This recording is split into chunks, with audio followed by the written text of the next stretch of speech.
Hi friends, ನಮಸ್ತೆ ಎಲ್ಲರಿಗೂ. Welcome to ಬಣ್ಣ ಬಣ್ಣದ ಲೋಕ ಯೂಟ್ಯೂಬ್ ಚಾನಲ್. ಬನ್ನಿರಿ ಎಲ್ಲರೂ ಶೃಂಗೇರಿಗೆ ಹೋಗಿ ಬರೋಣ. ನಾವಿವತ್ತು ಶೃಂಗೇರಿಗೆ ಹೊರಟಿದ್ವಿ ನನ್ನ ಮಗಳಿಗೆ ಅಕ್ಷರಾಭ್ಯಾಸ ಮಾಡಿಸೋಣ ಅಂತ ಹೇಳಿ. ಅಕ್ಷರ ಅಭ್ಯಾಸ ಮಾಡಿಸೋರಿದ್ರೆ 2.5 ವರ್ಷ ಮೇಲ್ಪಟ್ಟ ಮಕ್ಕಳನ್ನ ಕರ್ಕೊಂಡು ಹೋಗ್ಬೋದು. ಹೊರಟಿದ್ದು ಮನೆಯಿಂದ ಅರ್ಲಿ ಮಾರ್ನಿಂಗ್ 3:30 ಆಗಿತ್ತು. ನಮ್ಮೂರು ಬಂದು ಹೊಳೆನರಸೀಪುರ ತಾಲೂಕು, ದೊಡ್ಡಕಣ್ಣೂರು ಪೋಸ್ಟು, ಅಲ್ಲಿಂದ ಒಂದು ಚಿಕ್ಕ ಹಳ್ಳಿ. ನಾವು ಮನೆಯಿಂದನೇ 3:30ಗೆ ಹೊರಟ್ವಿ. ಹಾಗಾಗಿ ಜಾಸ್ತಿ ವೆಹಿಕಲ್ಸ್ ಎಲ್ಲ ಇರಲ್ಲ ಅಲ್ವಾ, ಇನ್ನೂ ಅರ್ಲಿ ಮಾರ್ನಿಂಗ್ ಇರುತ್ತೆ. ಅವತ್ತು ಹಿಂದಿನ ದಿನ ಫುಲ್ ಮಳೆ ಬಂದಿತ್ತು. ನಾವು ಹೋಗುವಾಗ ಮಳೆ ಬರುತ್ತೆ ಅಂದ್ಕೊಂಡಿದ್ವಿ, ಬಟ್ ಹೋಗಿ ಬರೋ ತನಕನೂ ಮಳೆ ಇರಲಿಲ್ಲ. ಇದು ಚಿಕ್ಕಮಂಗ್ಳೂರು ಕಾಡಾಯ್ತಾ, ಅಲ್ಲಿ ಫುಲ್ಲು ಏನಪ್ಪ ಅಂತ ಹೇಳಿದ್ರೆ ಒಂದು ವೆಹಿಕಲ್ ಕೂಡ ಆಪೋಸಿಟ್ ಬರ್ತಿರ್ಲಿಲ್ಲ. ನನಗೆ ಭಯ ಬೇರೆ ಆಗ್ತಿತ್ತು. ಇವ್ರು ಬೇರೆ ಫಾಸ್ಟಾಗಿ ಓಡಿಸ್ತಿದ್ರು. ನನಗೆ ಇಲ್ಲಿ ಕಾಡು ಪ್ರಾಣಿಗಳು ಬರುತ್ತೋ ಅಥವಾ ನಕ್ಸಲೈಟ್ಸ್ ಬರ್ತಾರೋ ಅಂತ ಭಯ ಆಗ್ತಿತ್ತು. ನಿದ್ದೆನೇ ಮಾಡಲಿಲ್ಲ. ಸೊ ನೆಕ್ಸ್ಟ್ ನಾವು ಚಿಕ್ಕಮಂಗ್ಳೂರು ಎಂಟ್ರಿ ಆದಾಗ ಒಂದು 6:30-7 ಗಂಟೆ ಆಗಿತ್ತು. ಚಿಕ್ಕಮಂಗ್ಳೂರು ಪ್ರತಿಯೊಂದು ಮನೆ ಹತ್ರನೂ ಉಂಟಲ್ಲ, ಫುಲ್ ಹೂಗಳು, ನರ್ಸರಿಯಿಂದ ಮಾಡಿರೋಂಥ ಬೆಳೆಸಿರೋ ಗಿಡಗಳೆಲ್ಲ ಇತ್ತು. ತುಂಬ ಚೆನ್ನಾಗಿತ್ತು ಗೊತ್ತಾ ಪ್ಲೇಸ್ ನೋಡಲಿಕ್ಕೆ.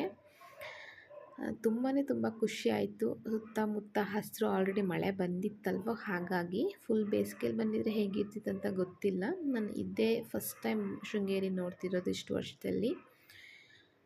ಇದು ಎಲ್ಲೋ ರಾಯರ ದೇವಸ್ಥಾನ ಇದೆ ಅನ್ಕೊತೀನಿ. ಇಲ್ಲಿ ನಾವು ಗೊತ್ತಿಲ್ಲದೆ ಇದೆ ಶೃಂಗೇರಿದು ದ್ವಾರ ಅಂದ್ಕೊಂಡು ಅರ್ಧ ಹೋಗಿ ವಾಪಸ್ ಬಂದ್ವಿ. ಸೊ ಅದಾಗಿರಲಿಲ್ಲ. ಅಲ್ಲಿಂದ ಸ್ವಲ್ಪ ದೂರ ಹೋದ್ವಿ. ಫಸ್ಟ್ ಟೈಮ್ ಬರುವಾಗ ಸ್ವಲ್ಪ ಕನ್ಫ್ಯೂಸ್ ಆಗುತ್ತಲ್ವ. ನೋಡಿ, ಇಲ್ಲಿ ನದಿಲಿ ನೀರೇ ಇಲ್ಲ ಆಯಿತಾ, ಸ್ವಲ್ಪ ಅಷ್ಟೇ ನೀರಿತ್ತು. ಅಂದರೆ ಜಾಸ್ತಿ ಮಳೆ ಇರಲಿಲ್ಲ ಅಲ್ವಾ ಈ ವರ್ಷ, ಹಾಗಾಗಿ ಇನ್ನು ಈ ವರ್ಷ ನೆಕ್ಸ್ಟ್ ಮಳೆ ಬಂದರೆ ಹೇಗಾಗುತ್ತೆ ಅಂತ ನೋಡಬೇಕು. ನಾವು ಹೋಗಿದ್ದು ಸಂಡೇ, ಆದ್ದರಿಂದ ತುಂಬ ರಶ್ ಇತ್ತು. ನೋಡಿ, ನೀವೇ ನೋಡ್ತಾ ಇದ್ದೀರಾ, ಪಾರ್ಕಿಂಗ್ಗೆ ಜಾಗನೇ ಇರಲಿಲ್ಲ, ಅಷ್ಟೊಂದು ವೆಹಿಕಲ್ಸ್ ಇತ್ತು.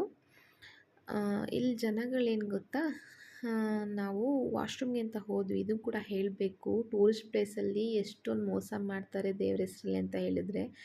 ಜಸ್ಟ್ ವಾಶ್ರೂಮ್ಗೆ ಹೋಗಿ ಬರಲಿಕ್ಕೆ 10 ರೂಪಾಯಿ ಒಬ್ಬರಿಗೆ ತೊಗೊಂಡಿದ್ದಾರೆ. ಪ್ಲಸ್ ಕೆಲವರು ಅಲ್ಲೇ ಸ್ನಾನ ಮಾಡ್ತಿದ್ರು. ಒಂದು ಬಕೆಟ್ ನೀರು ಕೊಡ್ತಾರೆ, ಬಿಸಿ ನೀರು ಒಂದೇ ಬಕೆಟು, ಅದಕ್ಕೆ 30 ರೂಪಾಯಿ ಚಾರ್ಜ್ ಮಾಡ್ತಾರೆ. ನಾವು ದೇವಸ್ಥಾನ ಎಂಟ್ರಿ ಆದಮೇಲೆ ಇಷ್ಟೊಂದು ರಶ್ ಇತ್ತು ಆಯಿತಾ. ನಾನು ಅಂದ್ಕೊಂಡೆ ಈ ರಶಲ್ಲಿ ನಿಜವಾಗ್ಲೂ ಆಗುತ್ತಾ ನಮಗೆ ಅಂತ ಅಂದ್ಕೊಂಡೆ. ಬಟ್ ದೇವ್ರದಿಂದ ಆಯಿತು. 8:30ಗೆಲ್ಲ ಟಿಕೆಟ್ ಕೊಡಲಿಕ್ಕೆ ಶುರು ಮಾಡಿದರು. ಟಿಕೆಟ್ ಬಂದು 500 ರೂಪಾಯಿ. ನಾವು 500 ರೂಪಾಯಿ ಕೊಟ್ಟು ತೊಗೊಂಡು ಟಿಕೆಟಲ್ಲಿ ಅಕ್ಕಿ ಮತ್ತು ಆ ಪ್ಲೇಟ್ ಕೊಡ್ತಾರೆ, ಹಾಗೆ ಸ್ಲೇಟು ಮತ್ತು ಒಂದು ಚಾಕ್ ಪೀಸ್ ಕೊಡ್ತಾರೆ. ನನ್ನ ಮಗಳು ನೋಡಿ ಆವಾಗಲೇ ದೇವ್ರಿಗೆ ನಮಸ್ಕಾರ ಮಾಡ್ತಾಯಿದ್ದಾರೆ. ಇದು ನಮ್ಮದು ಸೆಕೆಂಡ್ ಬ್ಯಾಚ್ ವೈಸ್ ಕೊಟ್ಟರು. ಫಸ್ಟ್ ಬ್ಯಾಚಲ್ಲಿ ಎಷ್ಟು ಜನ, ನಿಯರ್ಲಿ 150 ಎಬೋವ್ ಇದ್ದರು ಅಂದ್ಕೊತೀನಿ. ಅಷ್ಟು ಜನ ಇದ್ದರು. ಒಂದು ದೊಡ್ಡ ಸಭಾಂಗಣ ಇದೆ, ಅಲ್ಲಿ ಕೂರಿಸಿದ್ರು. ಅಲ್ಲಿ ಒಬ್ಬರು ಪುರೋಹಿತರು ಒಂದು ಮೈಕ್ ಇಟ್ಕೊಂಡು ಹೇಳ್ತಾ ಇರ್ತಾರೆ, ಏನೇನು ಮಾಡಬೇಕು, ಹೇಗೆ ಮಾಡಬೇಕಂತೆಲ್ಲ ಹೇಳ್ತಾ ಇರ್ತಾರೆ. ನಾವು ಅವ್ರು ಹೇಳಿದ್ನ ಮಾಡಬೇಕು. ಆದರೆ ಏನು ಗೊತ್ತಾ, ಇಷ್ಟೊಂದು ಜನಗಳು ಕೂರಿಸ್ಕೊಂಡು ಮಾಡೋದ್ರಿಂದ ಜನಗಳು ಮಾತಾಡೋ ಸೌಂಡಲ್ಲಿ ಅವ್ರು ನಿಜವಾಗ್ಲೂ ಅವ್ರು ಹೇಳಿದ್ದೇನು ಅಂತ ಅರ್ಥನೇ ಆಗ್ತಿರ್ಲಿಲ್ಲ. ತಂದೆ ತಾಯಿ ಹತ್ರ ಕೆಲವು ಶ್ಲೋಕಗಳೆಲ್ಲ ಹೇಳಿಸಿದ್ರು. ಹೇಳಿಸಾದ್ಮೇಲೆ ಲಾಸ್ಟಿಗೆ ಬರ್ಸ್ತಾರೆ. ಇಲ್ಲಿಗೆ ಬಂದು ಮಾಡಬೇಕಂತ ಏನಿಲ್ಲ, ನಮ್ಮ ಕಾಲದಲ್ಲಿ ಹೀಗೆಲ್ಲ ಇರಲಿಲ್ಲ ಅಲ್ವಾ. ಸ್ವಲ್ಪ ತಿಳಿದವರೆಲ್ಲ ಈ ಥರ ಮಾಡಿಸ್ತಾರೆ. ಅಂದರೆ ಅಕ್ಷರಾಭ್ಯಾಸ, ಶಾರದಾ ಸನ್ನಿಧಿಲ್ಲ ಆಗಬೇಕಂತ ಹೇಳಿ. ಮೊದಲಿಗೆ ತಾಯಿ ಹತ್ರ ಮಗುದು ರಾಶಿ ಮತ್ತು ನಕ್ಷತ್ರ ಎಲ್ಲ ಹೇಳ್ಕೊಂಡು, ಮಗು ಹತ್ರ ಅಕ್ಕಿ ಮೇಲೆ ಓಂ ಮತ್ತು ಶ್ರೀ ಬರ್ಸ್ತಾರೆ. ಅದಾದ ನಂತರ ತಂದೆ ಹತ್ರ ಕೂರ್ಸೋಕ್ಕೆ ಅವರೇ ಹೇಳ್ತಾರೆ. ಅದಾದ ನಂತರ ನಾವು ಅವ್ರು ಹೇಳ್ಕೊಟ್ಟಿರೋ ಶ್ಲೋಕಗಳೆಲ್ಲ ಹೇಳಬೇಕು. ಆಮೇಲೆ ಮತ್ತೆ ತಾಯಿ ತೊಡೆ ಮೇಲೆ ಕೂರಿಸ್ಕೊಂಡು ಮಗು ಹತ್ರ ಬರೀಲಿಕ್ಕೆ ಹೇಳ್ತಾರೆ. ಬರ್ಸಿದ ನಂತರ ಮತ್ತೆ ತಂದೆ ಹತ್ರನೇ ಕೂರಿಸಿ ಆಯಿ ಬರ್ಸ್ತಾರೆ. ಹಾಗೆ ಕೆಲವೊಂದು ಸ್ತೋತ್ರಗಳು ಬರ್ಸ್ತಾರೆ. ಅಂದರೆ ಓಂ ಗಣಪತಿಯೇ ನಮಃ, ಓಂ ಶಾರದಾಯ ನಮಃ, ಈ ಥರ 4 ಸ್ತೋತ್ರಗಳು ಬರ್ಸ್ತಾರೆ. ಬರ್ಸಾದ ನಂತರ ನಾವು ಅದು ಪ್ಲೇಟ್ ಕೊಟ್ಟಿರ್ತಾರಲ್ವ, ಅದನ್ನು ತೊಗೊಂಡೋಗಿ ಅವ್ರಿಗೇ ಕೊಡಬೇಕು. ಸ್ಲೇಟ್ ನಮಗೇ ಕೊಡ್ತಾರೆ. ನೋಡಿ, ಇದು ಲಾಸ್ಟ್ ಪ್ರೊಸೀಜರ್.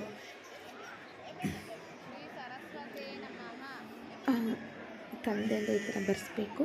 ಮುಂದ್ಗಡೆ ಕೆಲವು ಮಕ್ಕಳು ಬರಿತಾನೆ ಇರಲಿಲ್ಲ, ಫುಲ್ ಅಳ್ತಾ ಇದ್ರು. ನಮ್ಮ ಪಾಪು ಬರೀತೆ ಅವ್ರನ್ನೇ ನೋಡ್ತಾ ಇದ್ರು. ನೋಡಿ, ಲಾಸ್ಟಿಗೆ ಆಯಿತು. ಅದಾದ ನಂತರ ನಾವು ನೆಕ್ಸ್ಟು ನೋಡಿ ಕಾಯ್ತಾ ಇದ್ದಾರೆ. ಇನ್ನೂ 2-3 ಬ್ಯಾಚಿಗೆ ಆಗೋಷ್ಟು ಜನಗಳಿದ್ದರು. ಇಲ್ಲಿಗೆಲ್ಲ ಹೋಗಬೇಕಂತಂದರೆ ಬೇಗನೆ ಹೋಗಿ ಆದಷ್ಟು. ನಮ್ಮ ಪಾಪು ನೋಡಿ ಕೆಲವೊಂದು ದೇವಸ್ಥಾನಗಳನ್ನೆಲ್ಲ ಒಳಗಡೆಲ್ಲ ಫೋಟೋ ತೆಗಿಲಿಕ್ಕೆ ಇರಲಿಲ್ಲ, ವೀಡಿಯೋ ಮಾಡಲಿಕ್ಕೆ ಕೂಡ ಇರಲಿಲ್ಲ. ಹಾಗಾಗಿ ಹೊರಗಡೆ ಮಾತ್ರ ವೀಡಿಯೋ ಮಾಡಿಕೊಂಡೆ. ಇಲ್ಲಿ ನದಿ ಹತ್ರ ಹೋಗ್ತಾ ಇದ್ವಿ. ತುಂಬ ಇಲ್ಲಿ ಶೃಂಗೇರಿ ಅಂತ ಹೇಳಿದ್ರೇ ಎಲ್ಲರೂ ಹೇಳೋದು ಅಲ್ಲಿ ಮೀನುಗಳಿದೆ, ದೇವ್ರ ಮೀನುಗಳಿದೆ ಅಂತ ಹೇಳ್ತಾರೆ. ಸೊ ಹಾಗಾಗಿ ಮೀನುಗಳು ನೋಡೋಕ್ಕೆ ಹೋಗಿದ್ವಿ. ನೀರು ಕಡಿಮೆ ಇರೋದ್ರಿಂದ ಮೀನುಗಳು ತುಂಬ ಹತ್ರಕ್ಕೆ ಬಂದಿದ್ವು. ಮೀನುಗಳು ಯಾವತ್ತೂ ಕೂಡ ನಾವು ಅಂದರೆ ತಿಂಡಿ ಹಾಕ್ತೀವಲ್ವ, ಅಲ್ಲೇ ಇರ್ತಾರೆ. ನಾವು ಬರುವಾಗ ಕಡಲೆಪುರಿ ತೊಗೊಂಡು ಬಂದಿದ್ವಿ. ಸೊ ಎಲ್ಲರೂ ಕೂಡ ಕಡಲೆಪುರಿ ಹಾಕ್ತಿದ್ರು. ಮೀನುಗಳು ತುಂಬ ದಪ್ಪ ಇದ್ವು. ದೇವ ಸತ್ಯ ಅನ್ಕೊತೀನಿ ನಾನು. ಎಷ್ಟು ಮಳೆ ಬಂದರೂ ಕೂಡ ಈ ಮೀನುಗಳು ಎಲ್ಲೂ ಕೂಡ ಹೋಗಲ್ಲ, ಇಲ್ಲೇ ಇರ್ತವೆ. ಮತ್ತು ದೇವ್ರ ಮೀನು ಅಂತ ಹೇಳಿ ಯಾರು ಕೂಡ ಮುಟ್ಟಲ್ಲ. ಮೀನುಗಳು ತುಂಬ ದಪ್ಪಕ್ಕಿತ್ತು. ನಾವು ಅದನ್ನೆಲ್ಲ ನೋಡಿಕೊಂಡು ಮತ್ತು ಅಲ್ಲೊಂದು ದೇವಸ್ಥಾನದ ಒಳಗಡೆ ಹೋದ್ವಿ. ಅಲ್ಲಿ ವೀಡಿಯೋ ಮಾಡಲಿಲ್ಲ. ಅಲ್ಲಿ ಹ್ಯಾಂಗಿಂಗ್ ಬ್ರಿಡ್ಜ್ ಇತ್ತು, ಅಲ್ಲಿ ಕೂಡ ಹೋಗೋಕ್ಕಾಗಲಿಲ್ಲ. ರಿಟರ್ನ್ ಹೋಗಲಿಕ್ಕೆ ಲೇಟ್ ಆಗುತ್ತೆ ಅಂತ ಹೇಳಿ ನಾವು ವಾಪಸ್ ಬಂದ್ವಿ. ಬರುವಾಗ ಇಲ್ಲೊಂದು ಕಡೆ ಟಿಫನ್ ಮಾಡಿದ್ವಿ ಆಯಿತಾ. ಒಂದು 10:30 ಆಗಿತ್ತು ನಾವು ಬರುವಾಗೆಲ್ಲ ಮುಗಿಸ್ಕೊಂಡು. ಟಿಫನ್ ಮಾಡಿದ್ವಿ. ಅಲ್ಲಿ ನೋಡಿದ್ರೆ ಟಿಫನ್ಗೆ ಊಟ ಚೆಂದ ಇಲ್ಲ ಅಂತ ಹೇಳಬಾರ್ದು. ಮೊದಲೇ ಹೇಳಿದೆ ಅಲ್ವಾ, ಟೂರಿಸ್ಟ್ ಪ್ಲೇಸಲ್ಲಿ ತುಂಬ ಹೆವಿ ರೇಟ್ ಅಂತ ಹೇಳಿ. ಅಷ್ಟು ಚೆಂದ ಕೂಡ ಇರಲಿಲ್ಲ, ರೇಟ್ ಕೂಡ ತುಂಬ ಜಾಸ್ತಿ ಇತ್ತು.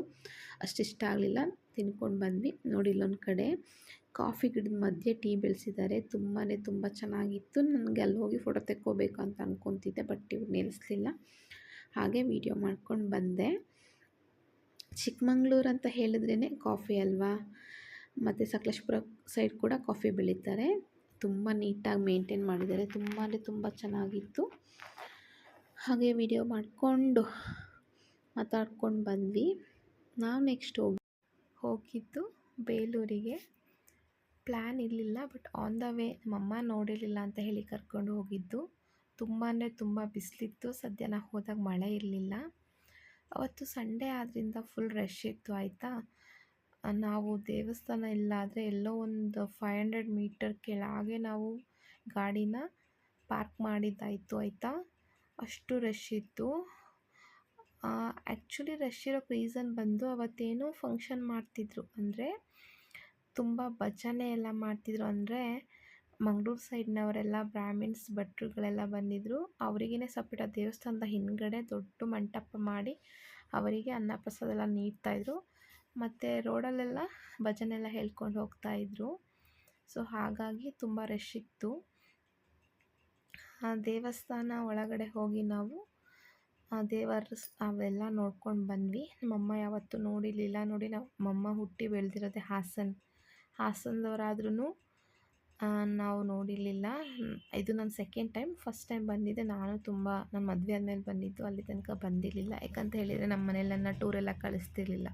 ರೀಸನ್ ಬಂದು ನೆಗೆಟಿವಿಟಿ, ಏನಾದರೂ ಆಗುತ್ತೆ ಅನ್ನೋ ಭಯಕ್ಕೋಸ್ಕರನೇ ಕಳಿಸ್ತಿರ್ಲಿಲ್ಲ, ಬಿಟ್ಟರೆ ದುಡ್ಡಿನ ವಿಚಾರಕ್ಕಲ್ಲ. ಸೊ ಹಾಗಾಗಿ ನಾನು ಏನೂ ನೋಡಿರಲಿಲ್ಲ. ಮದುವೆ ಆದಮೇಲೆ ಎಲ್ಲ ಒಂದೊಂದಾಗಿ ನೋಡಿದ್ದು. ಇದ್ರ ಜೊತೆಗೆ ನಾನು ಹಳೆಬೀಡಿಗೆ ಹೋಗೋಣ ಅಂದ್ಕೊಂಡಿದ್ವಿ, ಆದರೆ ಟೈಮ್ ಆದ್ದರಿಂದ ಹೋಗಲಿಲ್ಲ. ಅಮ್ಮ ಎಲ್ಲನೂ ನೀಟಾಗಿ ನೋಡಿದರು. ಅಮ್ಮಂಗಂತೂ ತುಂಬ ಖುಷಿ ಆಯಿತು. ನೋಡಿ, ತುಂಬ ರಶ್ ಇತ್ತು, ಹೇಳಿದೆ ಅಲ್ವಾ. ಹಾಗೆ ದೇವಸ್ಥಾನ ಅಂತ ಹೇಳಿದರೆ, ಟೂರಿಸ್ಟ್ ಎಲ್ಲ ಬರ್ತಾರೆ ಅಂತ ಹೇಳಿದರೆ, ಅಲ್ಲಿ ವ್ಯಾಪಾರಸ್ಥರು ಏನು ಗೊತ್ತಾ, ಈಗ 10 ರೂಪಾಯಿ ಮಾರೋದನ್ನ 20 ರೂಪಾಯಿ, 20 ರೂಪಾಯಿ ಮಾರೋದನ್ನ 40 ರೂಪಾಯಿ, ಹೀಗೆಲ್ಲ ಡಬಲ್ ರೇಟಲ್ಲಿ ಮಾರ್ತಾರೆ. ಅದೆಲ್ಲ ತಪ್ಪು ಅಂತ ನನ್ನ ಅಭಿಪ್ರಾಯ. ನಿಮ್ಮ ಅಭಿಪ್ರಾಯ ಕೂಡ ತಿಳಿಸಿ. ಇದನ್ನೆಲ್ಲ ನೋಡುವಾಗ ಎಷ್ಟು ಖುಷಿ ಆಗುತ್ತೆ ಅಲ್ವಾ, ಯಾವ ಥರ ಎಲ್ಲ ಕೆತ್ತಿದ್ದಾರೆ. ನಮ್ಮಮ್ಮಂಗೆ ಇದನ್ನು ನೋಡಿ ತುಂಬ ಖುಷಿ ಆಯಿತು. ಯಾಕಂತ ಹೇಳಿದರೆ ಕಲ್ಲಲ್ಲಿ ಹಿಂಗೆ ಮಾಡಿದ್ದಾರೆ ಅಲ್ವಾ ಅಂತ. ಪಾಪ ಅವ್ರನ್ನ ಹಳೆಬೀಡು ಕೂಡ ಕರ್ಕೊಂಡು ಹೋಗಬೇಕಾಗಿತ್ತು, ಮಿಸ್ ಆಯಿತು. ನೆಕ್ಸ್ಟ್ ಟೈಮ್ ಟ್ರೈ ಮಾಡೋಣ. ಸೊ ಬನ್ನಿ, ಎಲ್ಲನೂ ನೋಡಿಕೊಂಡು ಒಳಗಡೆ ಸ್ವಲ್ಪ ಹೊತ್ತು ಕೂತ್ಕೊಂಡು ಬಂದು ಫೋಟೋಸ್ ಎಲ್ಲ ತೆಕ್ಕೊಂಡು ಬಂದ್ವಿ. ಮತ್ತು ಅಲ್ಲೇ ಪ್ರಸಾದ ಕೊಡ್ತಿದ್ರು, ಅದಕ್ಕೊಂದು ಅರ್ಧ ಗಂಟೆ ಕಾಯ್ದು ಪ್ರಸಾದ ತಿಂದ್ಕೊಂಡು ರಿಟರ್ನ್ ಬಂದ್ವಿ. ನಾವು ರಿಟರ್ನ್ ಬರುವಾಗ ಮಳೆ ಅಂದರೆ ಮಳೆ ಆಯಿತಾ ತುಂಬ. ಸದ್ಯ ನಾವು ಶೃಂಗೇರಿಗೆ ಹೋದಾಗ ಮಳೆ ಇರಲಿಲ್ಲ. ಹಾಗೆ ಮುಗಿಸ್ಕೊಂಡು ಬರೋ ಅಷ್ಟೊತ್ತಿಗೆ ಮನೆಗೆ ಒಂದು 5:30 ಆಗಿತ್ತು. Thank you for watching.